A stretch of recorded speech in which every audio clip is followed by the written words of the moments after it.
My name is Larry Diamond. I am the director of the Center on Democracy, Development, and the Rule of Law at Stanford University and a senior fellow at the Hoover Institution. The reason why I was so strongly motivated to come to this conference is because I think corruption is one of the central challenges facing democratic development in the world, democratic stability in the world, and the future of both democracy and development in the world. And so if we can't find ways of reforming corrupt practices and institutions and delivering better governance, more public-spirited governance, more democracies in the world are going to fail, and more people are going to have more miserable lives than they would otherwise have if countries could be more successful at generating public goods for development. What I expect from the conference is intellectual stimulation and illumination, but the greatest success of the conference would be if it helps us understand pathways for reform, concrete steps and concrete factors that we can identify and generalize and convey to other countries that are in the midst of struggling with corruption, that they could learn from and adapt to their own experiences in the struggle for better governance. So if we learn lessons for reform that are applicable to other countries, that would be the greatest success. And I think the papers and the discussion so far are showing promise that we are learning those things. My goodness, I think I've known Alina Muji PPD for 20 years. We met in the early years of the post-communist history of Central and Eastern Europe when she was the founding leader of the Romanian Academic Society and an early leader not only in trying to understand post-communist trajectories, but also advocate as a leading member of and institutional actor in civil society in Romania for democratic and good governance reforms. And so she's had this unique role of being both a civil society practitioner and theorist who sometimes advises candidates and governments as well, but also a leading scholar in the field. I am not, I don't think, formally a part of the intellectual apparatus of the Anti-Corp project, but I've been an interlocutor with Alina in its development, I think since its early conception, and an eager consumer of its intellectual products and frameworks. What I expect from the Anti-Corp project is the generation of not only intellectually valuable knowledge, that is worthy, methodologically sophisticated, historically rich and nuanced studies of experiences, successful and unsuccessful, with corruption control, and the elucidation of the uncovering of trajectories of reform over time. But also, as I said before, the generation of usable knowledge, knowledge that can be translatable into reform agendas, reform strategies, reform steps that can move countries that are badly governed,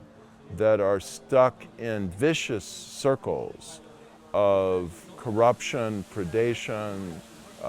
and the relentless exclusionary generation of private goods for a narrow privileged elite, that can move them from that equilibrium to a new equilibrium that is self-reinforcing, that is the virtuous circle that Alina has adopted as the title of this conference, whereby ruling elites and contending political forces come to see it to be in their interest to generate public goods for development and better, more public-spirited, more transparent governance. because once they come to see it in their interest, then you have a self-enforcing equilibrium that's reproducible over time, that's sustainable. And so I think the project aims to and is very well poised to generate that kind of not only deep scholarly understanding, but concrete, usable knowledge about specific institutional models and specific strategies and pathways of reform. I think that we need to be open to multiple pathways and stories of corruption control. I think that as we are assembling this vast variety of historical cases and more recent or even contemporary cases of progress in combating corruption, there are a lot of different models and institutional configurations and individuals with different strategies and interests. So I'm reluctant to elevate a single case, but I do believe very strongly that we should not, there's a tendency to view countries as hopeless, as trapped in a culture of corruption that will never be surmounted because it's reproduced from one country to another. And we know this isn't in the genes, it's not in the water, and it's not in the climate. If it's in the culture, it's about norms and how norms and expectations are reproduced. And if they're reproduced over generations, they become more resilient, more embedded, more impervious to change, but they're not completely impervious to change. And we've seen a number of countries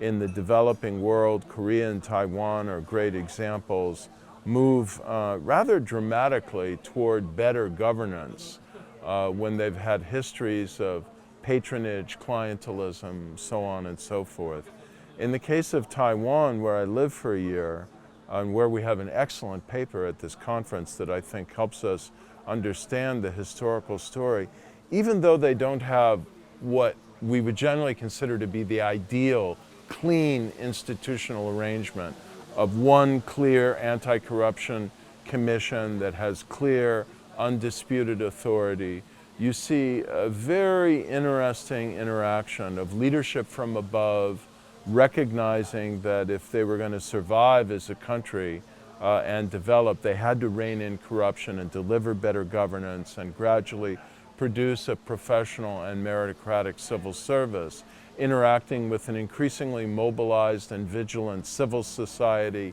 independent mass media, independent citizens organizations, and so on. And I think this is the generic story that we see that makes for reform success in a lot of different countries. That is, leadership from above and from within the state, reformers who want to do the right thing and move the country onto a different path, interacting with and being sometimes pressed by mass mobilization in civil society that is fed up with corruption and abuse of power and wants better, more responsive, cleaner, fair, more transparent and inclusive